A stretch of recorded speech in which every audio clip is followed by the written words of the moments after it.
పండగలైనా పెళ్లిలైనా వస్త్రాలకు వేదిక ఒకటే, అదే ఎస్ఆర్ షాపింగ్ మాల్. ఫ్యామిలీ అంతటికి అన్లిమిటెడ్ ఆఫర్స్. నమస్తే, నేను విజయ్. మన్మోహన్ సింగ్ గారి మరణం నిజంగా ఈ దేశానికి తీరని లోటు అని చెప్తారు. అయితే ఆయన ఆర్థిక మంత్రిగా ఉన్నప్పుడు, అలాగే ప్రధానమంత్రిగా అయిన తర్వాత కూడా 3 సందర్భాల్లో ఆయన రాజీనామా చేయాలనుకున్నానని ప్రతిసారి కూడా చెప్పుకొచ్చారు. ఆయన రాసినటువంటి పుస్తకంలో కూడా ఈ అంశం ఉంది. ఎందుకు రాజీనామా చేయాలనుకున్నారు ఆర్థిక మంత్రిగా? ఆ సందర్భం ఎందుకు వచ్చిందో మనతో మాట్లాడడానికి లైవ్ కాల్లో ఉన్నారు మాజీ సిబిఐ జేడీ లక్ష్మీనారాయణ గారు. నమస్తే సార్. నమస్తే విజయ్ గారు. సార్, ఎందుకు వచ్చింది సార్ ఇలాంటి సిచ్యువేషన్? ఆర్థిక శాఖ మంత్రిగా ఉన్నప్పుడు తొలినాళ్ళలోనే, అంటే ఆయన ప్రమాణ స్వీకారం చేసినటువంటి 3 నెలల్లోనే రాజీనామా చేయాలనుకున్నారు. ఆ తర్వాత కూడా కొన్ని సందర్భాల్లో కూడా రాజీనామా చేయాలని నిర్ణయం తీసుకున్నా కూడా ఎందుకో మళ్ళీ వెనక్కి తగ్గాను అంటూ కూడా ఆయన నేరుగా స్వయంగా అనేక సందర్భాల్లో చెప్పారు. ఎందుకు వచ్చింది ఈ పరిస్థితి, కొంచెం వివరించగలరా? ఆయన పుస్తకంలో మీరు ఒకసారి చదివితే యాక్సిడెంటల్ ప్రైమ్ మినిస్టర్ లో 3 సార్లు ఆయన రాజీనామా చేద్దాం అనుకున్నారు. మొదటిది ఆగస్టు 1991, అంటే మొదటి ధోరణిలో, అప్పుడప్పుడే. ఎందుకంటే వారు వచ్చింది జూన్, ఆ తర్వాత ఆగస్టులోనే ఆయన ఒక పర్టికులర్ బ్యాంక్ కు ఫేవర్ చేస్తున్నారు మన్మోహన్ సింగ్ గారు అన్న ఒక కామెంట్స్ వచ్చాయి. యాజ్ ఏ ఫైనాన్స్ మినిస్టర్ గా, యాజ్ ఎ ఫైనాన్స్ మినిస్టర్ ఒక పర్టికులర్ బ్యాంక్ కు సపోర్ట్ చేస్తున్నారన్న రూమర్స్ వస్తే అప్పుడు ఆయన రిజైన్ చేస్తానని పివి గారి దగ్గరికి వెళ్ళారు. పివి గారు సర్ది చెప్పారు. రెండవది 1992వ సంవత్సరంలో ఆయన క్యాబినెట్ కొలీగ్స్ అయిన ముఖ్యంగా అర్జున్ సింగ్ గారు ఈయన ఎకనామిక్ పాలసీస్ ఏవైతే ఉన్నాయో వాటన్నిటినీ కూడా ఆయన విమర్శించారు. అప్పుడు కూడా నేను రాజీనామా చేస్తానని ఆయన వెళ్ళారు. తర్వాత డిసెంబర్ 1993వ సంవత్సరంలో అప్పుడు కూడా ఆయన రాజీనామా, ఎందుకంటే అప్పుడు స్టాక్ ఎక్స్చేంజ్ స్కామ్ జరిగింది, హర్షద్ మెహతా స్కామ్, తర్వాత వచ్చేసి బ్యాంకింగ్ స్కామ్ జరిగాయి. ఆ సందర్భంగా ఫైనాన్స్ మినిస్టర్ గా నేను బాధ్యత వహించాలని ఆయన 3 సార్లు వెళితే 3 సార్లు కూడా మీ దగ్గర నుంచి జరగాల్సిన విషయాలు చాలా పెద్ద ఉన్నాయి, కాబట్టి ఇటువంటి వస్తుంటాయి మధ్యలో, కానీ వాటిని మనం సరిచేద్దాం. అందువల్ల వారి హయాంలో ఏమైందంటే ఈవెన్ సెబీ అన్న సంస్థను కూడా తీసుకురావడం జరిగింది. ఈ security exchanges board of India ఏదైతే ఉందో అది మన్మోహన్ సింగ్ గారు ఉన్నప్పుడు ఆ సెబీ అన్నదాన్ని తీసుకురావడం జరిగింది. కాబట్టి ఈ విధంగా ఆయన ఏంటంటే ఒక సెన్సిటివ్ మనిషి.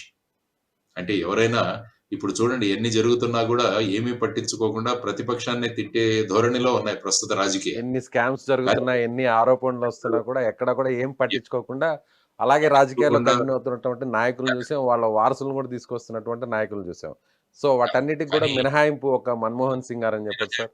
ఆయన రాజకీయ గురించి అందుకనే అన్నాను, ఆయన బరాక్ ఒబామా గారు చెప్పారు, నేను ఇంత ముందే ఒకసారి ఉల్లేఖించాను, if your PM speaks the world listens అంటారు. అంటే ప్రధానమంత్రి మాట్లాడుతుంటే ఆయన ప్రపంచం వింటుంది అన్నారు. కాబట్టి ఈయన ఎంత సింపుల్ అంటే మన్మోహన్ సింగ్ గారు, నేను ఈ పరిస్థితులలో ఉండడానికి నా ఎడ్యుకేషన్ చాలా ముఖ్యం అంటాడు. విద్యకు చాలా విలువనిచ్చిన మనిషి ఆయన. అటు పంజాబ్ యూనివర్సిటీలో చదివిన తర్వాత ఆక్స్ఫర్డ్, కేంబ్రిడ్జ్ ఏవైతే మనము ఉన్నత స్థాయి విద్య అనుకుంటామో ఆ స్థాయిలో ఆయన అక్కడ విద్య సంపాదించి మళ్ళా ఇక్కడ ఆయన వచ్చారు. యాక్చువల్ గా ఆయన మీరు చూసుకుంటే అంటాడ్ లో పనిచేసేవాడు యునైటెడ్ నేషన్స్ లో, తర్వాత సౌత్ మిషన్ అని ఒక దాంట్లో పనిచేసేవారు జెనీవాలో. అప్పుడు ఆయన ఏ యూనివర్సిటీలో చదివారో, పంజాబ్ యూనివర్సిటీ, తర్వాత ఢిల్లీ స్కూల్ ఆఫ్ ఎకనామిక్స్ లో ఆయన ప్రొఫెసర్ గా రమ్మని చెప్పారు. చెబితే ఆయన అక్కడికి రావడానికి సంసిద్ధమైనప్పుడు అప్పుడు యునైటెడ్ నేషన్స్ లో ఉన్నవాళ్ళు, సౌత్ మిషన్ లో ఉన్నవారు, మీరు ఎందుకు ఇంత ఫూలిష్ డెసిషన్స్ తీసుకుంటున్నారు అన్నారు. ఆయన అన్నాడు, it is better to be foolish some times అంటాడు ఆయన. Some times the wisest thing to do is to act very foolishly అంటాడు ఆయన. సో అది చెప్పి ఆయన ఇక్కడికి వచ్చేసారు. కాబట్టి రావడం వల్ల ఆయన తరువాతి జీవితం, అంటే మీరు తీసుకుంటే ఆయన అనేక పదవుల్లో ఉండినారు. మీరు చూసుకుంటే ఆయన హిస్టరీ చూసుకుంటే ప్లానింగ్ కమిషన్ డిప్యూటీ చైర్మన్ గా ఉన్నారు, రిజర్వ్ బ్యాంక్ గవర్నర్ గా ఉన్నారు, యూజీసీ చైర్మన్ గా ఉన్నారు, తర్వాత వచ్చేసి మీరు తీసుకుంటే అనేక పదవులు ఆయన తీసుకున్నారు. అంటే ఆయన ఎక్కడున్నా ఆ పదవికి ఆయన వన్నది ఇచ్చారు. ఆయన పదవులు వెంట పడలేదు, ఆయన ఉన్నందువల్ల ఆ పదవికి వన్న తీసుకొచ్చిన వారు మన్మోహన్ సింగ్. తర్వాత ఏంటంటే ఈయనున్నప్పుడు సునామీ కూడా వచ్చింది. సునామీ వచ్చినప్పుడు కూడా మనం దీని గురించి మాట్లాడుకోవాలి. సునామీ వచ్చినప్పుడు 2004 డిసెంబర్, సరిగ్గా 20 ఏళ్ల కింద, ఇదే డిసెంబర్, 20 ఏళ్ల కింద, ఇదే డిసెంబర్ లో ఆయన ఏమంటారు, మాకు బయట నుంచి ఎటువంటి సహాయం అవసరం లేదని ప్రకటించారు. దానితో పాటు భారతదేశం నుంచి ఇండోనేషియా ఇలాంటి దేశాల్లో సునామీకి చాలా విపరీతంగా వారు ప్రభావితమయ్యారు. కాబట్టి అక్కడికి మన షిప్స్ గాని, మన దగ్గర నుంచి రెస్క్యూ టీమ్స్ గాని ఆయన చాలా మందిని పంపించారు. ఇది ఏమైందంటే ప్రపంచంలో ఒక చర్చ జరిగింది. అంటే వారి దేశంలో సునామీ ఉన్నా కూడా ప్రపంచ దేశాలకు ఈ విధంగా సహకారం అందించాలని చెప్పేసి వారు ఆ విధంగా ముందుకెళ్ళడం. యాక్చువల్‌గా మీరు చూసుకుంటే కోవిడ్ ప్రపంచమంతా ఉన్నప్పుడు మన దేశం నుంచి కూడా ప్రధాని నరేంద్ర మోడీ గారు కోవిడ్ వ్యాక్సిన్‌ను ఇతర దేశాలకు పంపించారు. కాబట్టి ఈ విధంగా మనం ఆలోచిస్తే అప్పుడేమైందంటే ఆయన యొక్క ఈ చర్యలు ఏవైతే ఉన్నాయో అప్పుడు కంటిన్యూయస్‌గా జపాను తర్వాత అమెరికాతో గూడా వాళ్ళు గూడా ఈ విధమైన సహాయాన్ని పంపించారు మిగతా దేశాలకి. వాళ్ళతో జరిగిన చర్చల ద్వారా క్వాడ్ అని ఒకటి ఏదైతే మనం మాట్లాడుకుంటున్నామో ఇది ఏర్పడడానికి ప్రధానంగా అప్పుడు మన్మోహన్ సింగ్ గారు చూపించిన చొరవ. ఇప్పుడు క్వాడ్‌లో ముఖ్యంగా అమెరికా, జపాన్, ఆస్ట్రేలియా, భారతదేశం. ఈ 4 అన్నవి డిఫెన్స్‌లో గాని, మిగతా విషయాల్లో కోఆర్డినేట్ చేసుకుంటూ ఉంటాయి. దీనికి బీజం వేసిన వ్యక్తి మన్మోహన్ సింగ్ గారు.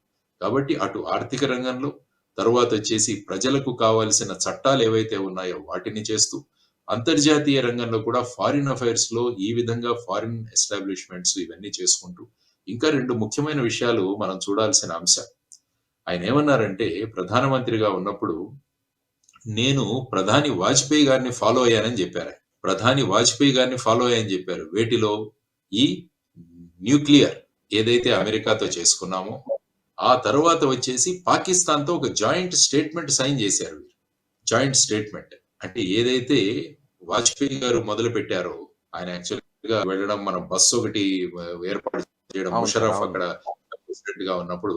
సో, వాజ్పేయి గారి విధానాలు ఏవైతే ఉన్నాయో పాకిస్తాన్‌తో అవి నేను కంటిన్యూ చేశానన్నారు. పార్టీలో గూడా చాలా మంది దానికి వ్యతిరేకించారు గానీ, నేను ఆయన సిద్ధాంతాలు పాటించాను, ఫాలో అవుతున్నానని గూడా చెప్పాలి. దానికి చాలా ధైర్యం గావాలి. వాళ్ళనే దార్శనికులంటాం మనం.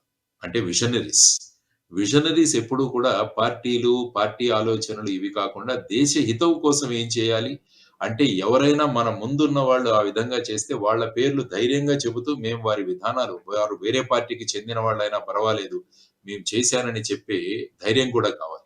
కాబట్టి ఈ విధంగా చూసుకుంటే మన్మోహన్ సింగ్ గారు అనేక రంగాల్లో ఆయన యొక్క విశిష్టమైన ప్రభావం ఏదైతే ఉందో దాన్ని వారు చూపించగలిగారు. ఆయన తర్వాత రెండవ టర్మ్‌లో ఆయన సెకండ్ టర్మ్‌లో వచ్చినప్పుడు అనేక ఈ స్కాండల్స్ అన్నవి జరిగాయి. స్కామ్స్ ముఖ్యంగా 2G మీరు చూసుకుంటే స్పెక్ట్రమ్, 2G కోల్ స్కామ్. తర్వాత పోల్ అలొకేషన్స్, తర్వాత వచ్చేసి కామన్‌వెల్త్ గేమ్స్ ఇవన్నీ కూడా.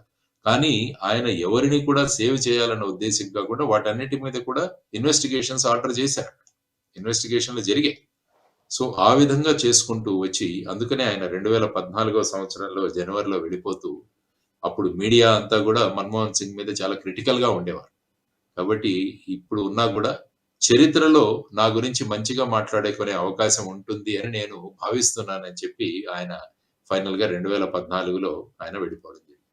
సో, ఈ సో విధమైన పరిస్థితుల్లో ఇటువంటి దార్శనికుడు ఈరోజు వెళ్ళిపోవడం అన్నది చాలా దురదృష్టకరం. అందరూ కూడా ఈయన నుంచి అనేక విషయాలు నేర్చుకోవాలి. ముఖ్యంగా రాజకీయ రంగంలో ఉన్నవాళ్ళు, లేకుంటే ఎడ్యుకేషన్ రంగంలో ఉన్నవాళ్ళు, తర్వాత ఫారిన్ అఫైర్స్ చూస్తున్న వాళ్ళు. Thank you sir. Thank you so much. Lakshminarayana గారు మాతో పాటు లైవ్ కాల్‌లో జాయిన్ అయినందుకు చాలా చక్కగా మన్మోహన్ సింగ్ గారి గురించి చెప్పారు. Thank you.